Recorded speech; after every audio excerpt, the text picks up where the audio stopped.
Welcome to our YouTube channel, the Stenography Academy Indore, for highly upgraded dictations of English shorthand with clear pronunciation. Like, share, subscribe our channel.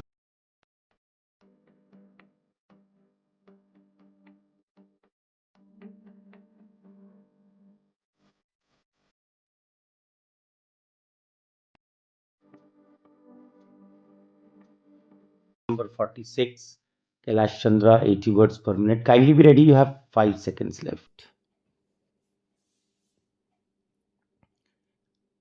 The crux of the whole matter, therefore, is the inability on the part of the government to manipulate the prices in a manner whereby it may be possible to achieve crop planning in order to achieve the desired results. As long as this price structure is allowed to move in the manner in which it is moving today, whatever may be the policy of the government, howsoever much credit they may pump into the agricultural sector, whatever the amenities they may give to the agriculturists, it will not be possible for us to achieve the targets in the manner in which we want to achieve. I would have been satisfied if, as a result of this increased agricultural production, the farmer was better off. But we find that whenever there is increased production in response to higher prices, the markets slump down so heavily that ultimately the farmer stands to lose instead of to gain. Therefore, the farmer loses both ways and the country also loses.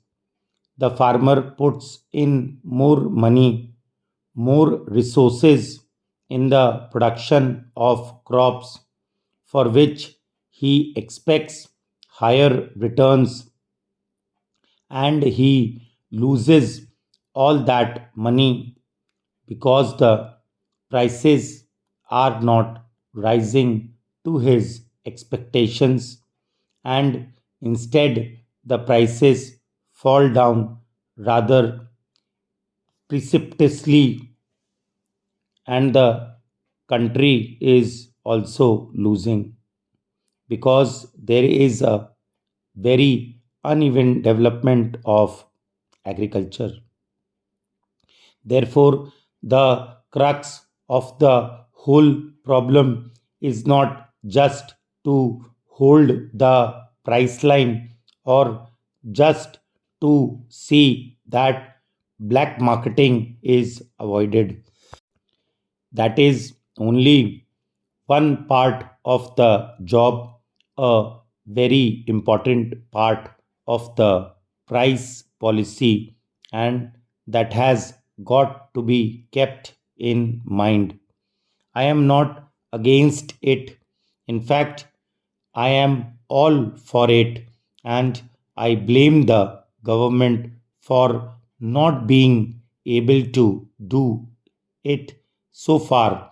But this is another aspect of the price policy to which the Planning Commission, it seems to me, has not applied its mind properly so far, namely the use of price policy as an instrument of crop planning.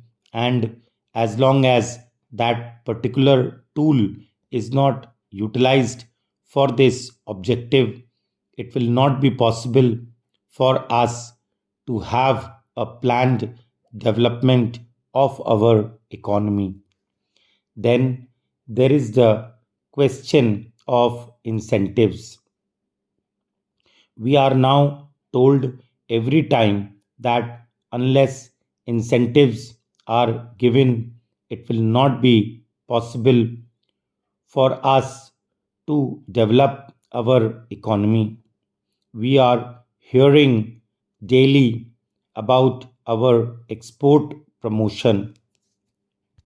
Now, the problem of incentives also has to be viewed in terms of the objective of the development of a socialist economy in our country, and not just from the point of view of earning more and more foreign balances.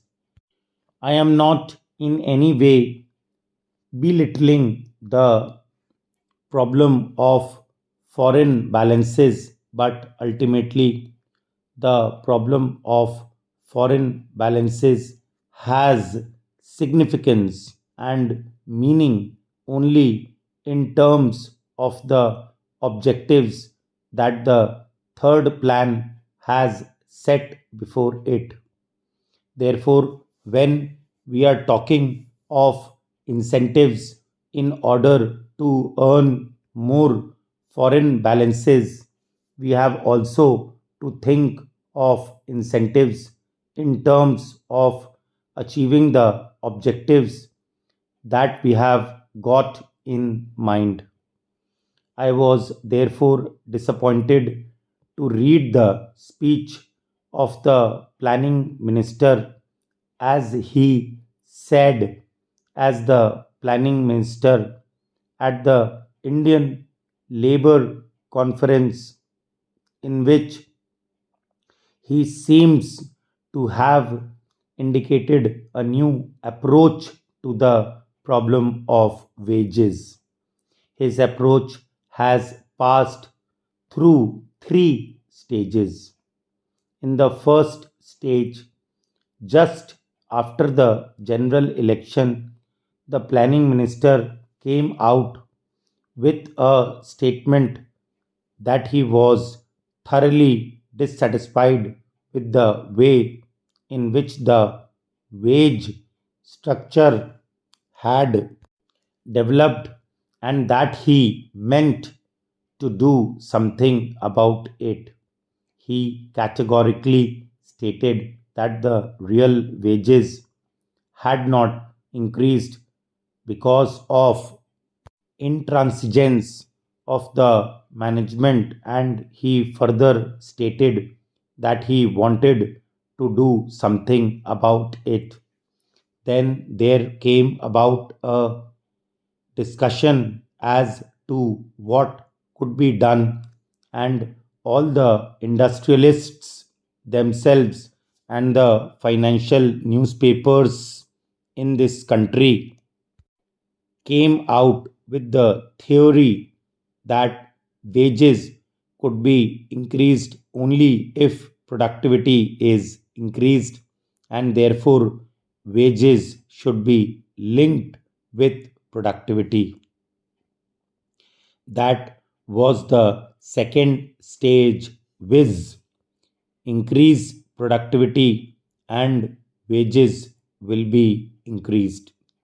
That was the slogan, or that was the principle which was accepted even by the industrialists. But what do we find in the speech of the planning minister to the Indian Labour Conference?